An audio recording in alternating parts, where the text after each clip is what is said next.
pretty testy exchange with Mayor Pete Buttigieg. Can you kind of walk us through that exchange? It was on the issue of mandatory buybacks, which you have supported. Yeah, I want to make sure that we end this epidemic of gun violence in America.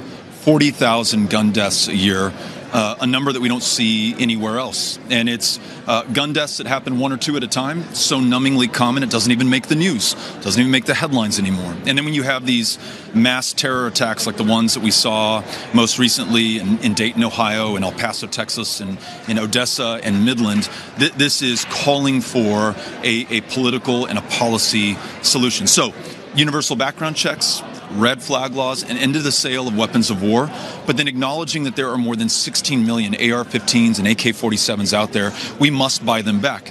And I think the dispute is what is politically possible in this country. And if you're governed by the polls or the consultants or the focus groups, as Mayor Pete seems to be, then you stop well short of the solution that we need.